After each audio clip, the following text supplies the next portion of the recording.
It is another episode of the Juice on the Cuse podcast. Wes Cheng alongside Jim Stechschulte. Thanks so much for joining us on this Monday, October 28, 2024. And Jim, we're approaching my favorite sporting month of the year, which is November, because we're in the full swing of football. We've got baseball playoffs going on. And of course, college basketball is starting. Syracuse had its first exhibition of the season against Clarion on Saturday with the Orange winning 101-73. Jim, you were there. You sat in press row. You spoke to the coaches and players afterward. What was your top takeaway from that game?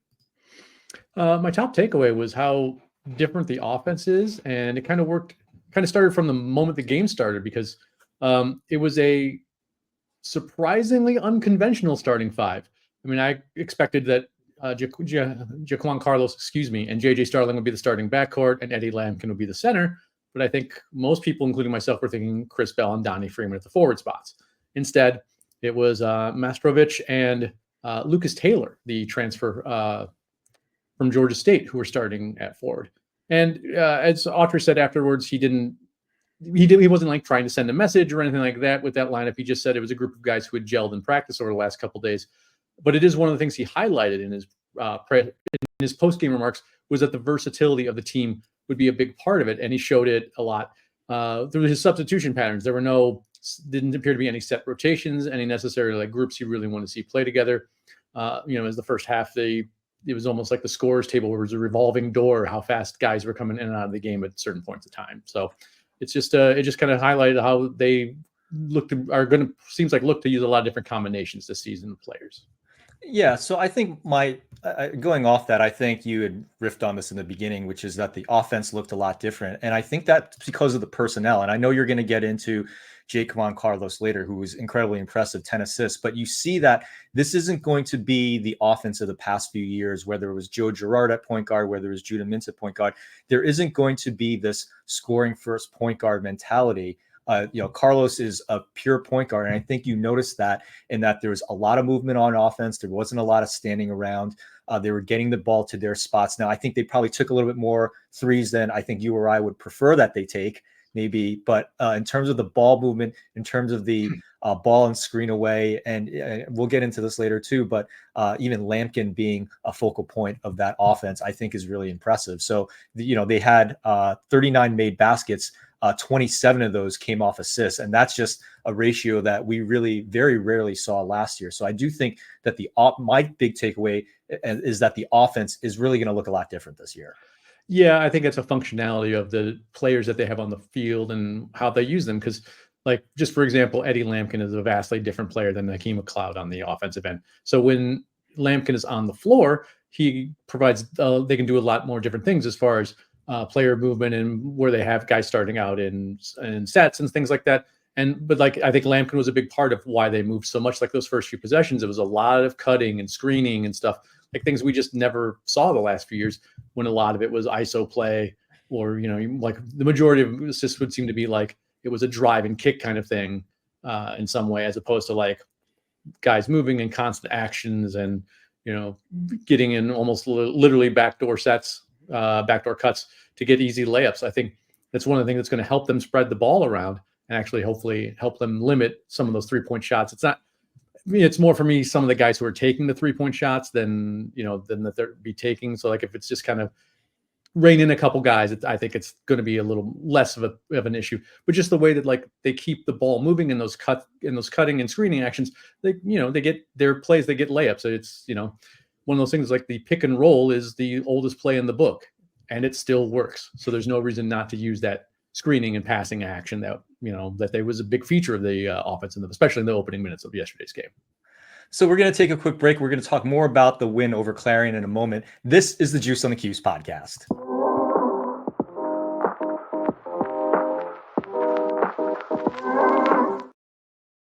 Basketball fans, it's that time of year again. The NBA is back. From opening tip-off to buzzer beaters, BetOnline has you covered with the best odds, biggest promotions, and live in-game betting on all your favorite teams. This season, every game matters. BetOnline has every stat, matchup breakdown, and live odds to bet on during the game. And it's not just the NBA. BetOnline has odds on everything from football, MLB playoffs, NHL, college basketball, to political props. Head on to the website today to get in on the action with America's most trusted site for online bet wagering. BetOnline, the game starts here.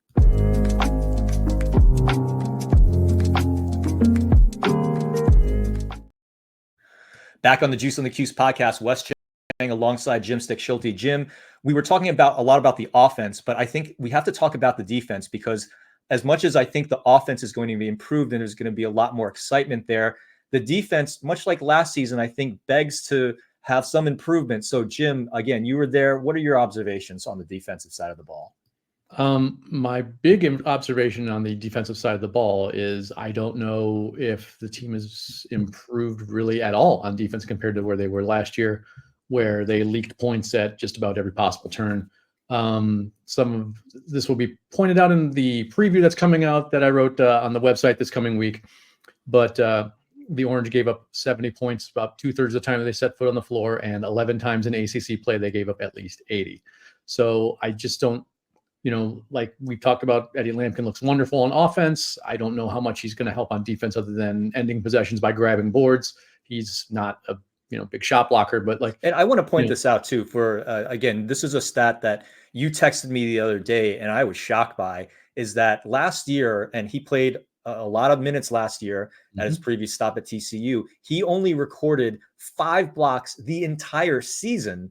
That's going to be an issue on the defensive end. Now, I know you can sub in Naheem McLeod, who's a better rim protector, but when your starting centers playing 30 minutes and he's probably going to get you 0.2 blocks the entire season, that's going to be an issue.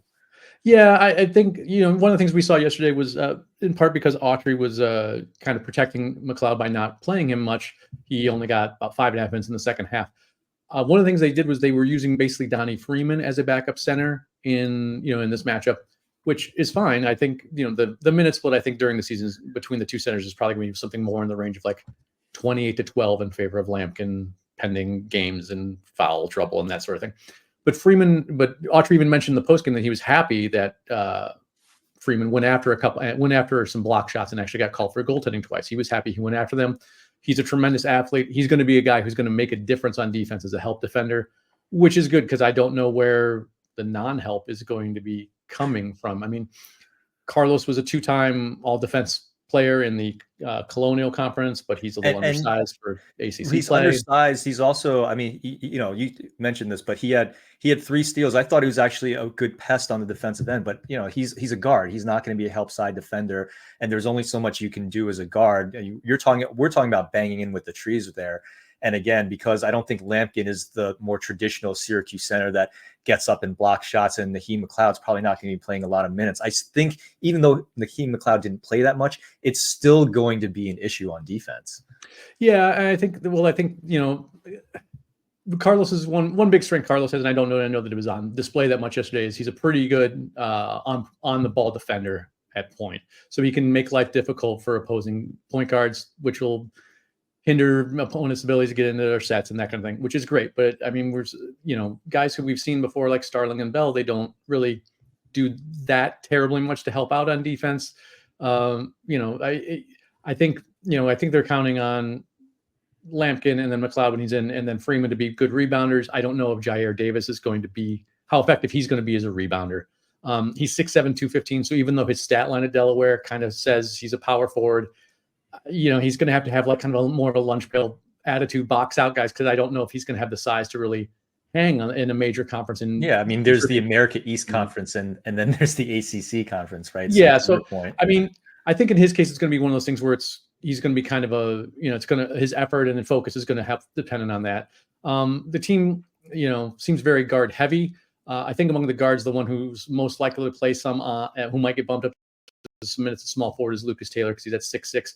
But again, it's not a bunch of defense first guys. It seems like they're kind of setting themselves up to another outscore the opponent kind of season coming up. I mean, we'll see if they have the capability to do that, but it didn't work out. It worked out fairly well last year, although not quite as good as they'd like. Yeah, and I think you have a point guard that's, again, more willing to be a distributor, and I think you can play guard with 4 guys standing on the wings and letting Carlos do his thing and break down the defense. And I think it's going to be more efficient. Now, I know last year they were definitely an offensive minded team, but Mintz was probably looking for a shot more than he should have. And I think when you have Carlos running the show, you have at least a better chance to outscore the opponent, especially when you have a guy like Freeman who can drift to the 3-point line and hit that 3. So we've mentioned a couple different guys, and I know that there's some players to note that you and I want to talk about, Jim. Again, it's only one game and it's an exhibition game against a non-Division I opponent, so you have to take everything with a grain of salt. But there's at least a couple players that stood out. I think I know who yours is going to be, Jim. But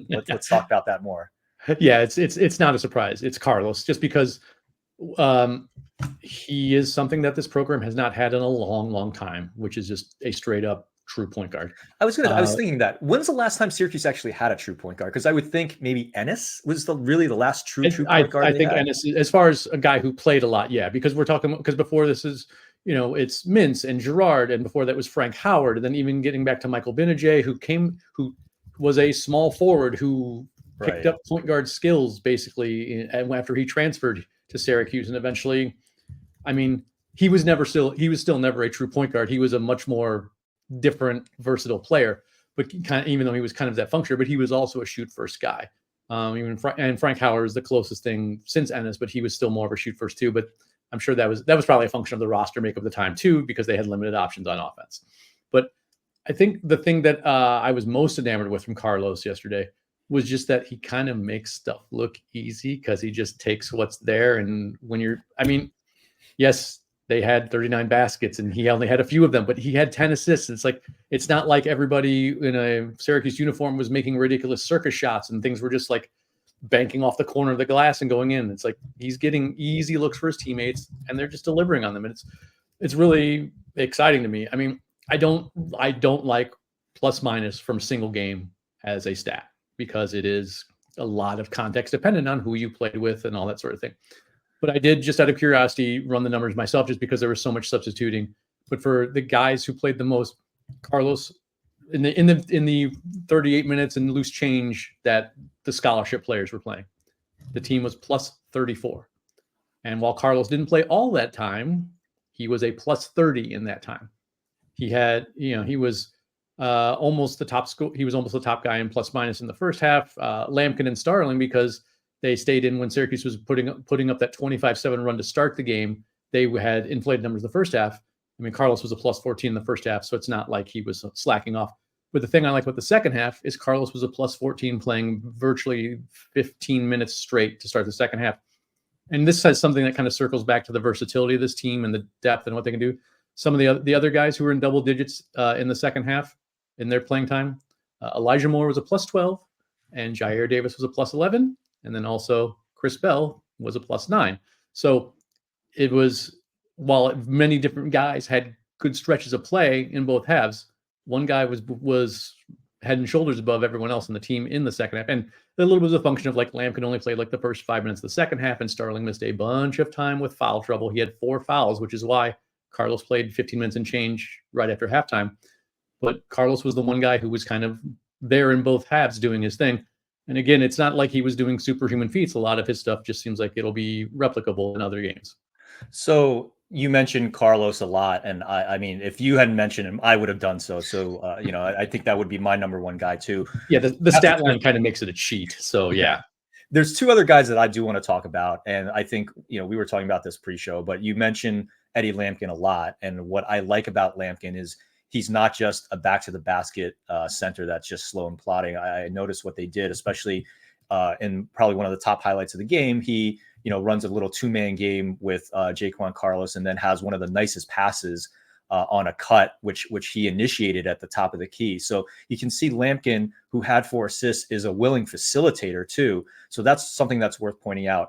He had the 8 points, he had the 7 rebounds. What I was particularly impressed with, again, was the 4 assists. One other guy I think that we need to point out is JJ Starling, and he had a heck of a time shooting the ball from outside in last season, and he was around maybe 20% for most of the season before he started to pick it up. It's a great sign that he went 3 for 5 from downtown. He had an efficient game, 17 points, 5 rebounds, no turnovers, and 7 of 9 from the field in 17 minutes. So Starling is going to be looked at as one of the top scorers. He's going to have to produce points. The points have got to come from somewhere, and I feel like if he can shoot that consistently from 3-point land and have that confidence, that is going to be a huge boost for the Orange. So I think, again, Carlos is definitely my number one, but because you beat me to it, Jim, I have to go with Lampkin, and I have to go with JJ Starling. Yeah. And just one thing I wanted to follow up on, because you mentioned Starling have 0 turnovers. They did take very good care of the ball yesterday. I believe they were in the single Six digits of overall turnovers. turnovers. How many? Six overall turnovers. That's what I thought. I wasn't And sure. again, we have to take that with a grain of salt, right? Because they're not playing a division. They're not playing, Virginia. They're not playing Duke. They are playing Right. Clarion. But that said, you have to play the team across from you, and they took care of the ball when they needed to. Yeah. The thing I was going to say was just about the 6 turnovers. I know that Moore got clipped for 2, and Freeman got clipped for 2 others. One of the ones from Moore was a pass that Carlos threw high to him, and he had to jump to catch it, and it went right through his hands over his head. So it was kind of technically you could say Moore was supposed to make that play, but Carlos, I'm sure, would say he was supposed to deliver a better pass. But my overall point about the turnovers was 6 turnovers in an offense that featured a lot more passing than what we normally see. And that to me speaks well of the offense, because it's a responsibility to make the passes that are there and not to do too fancy and not to get carried away with stuff.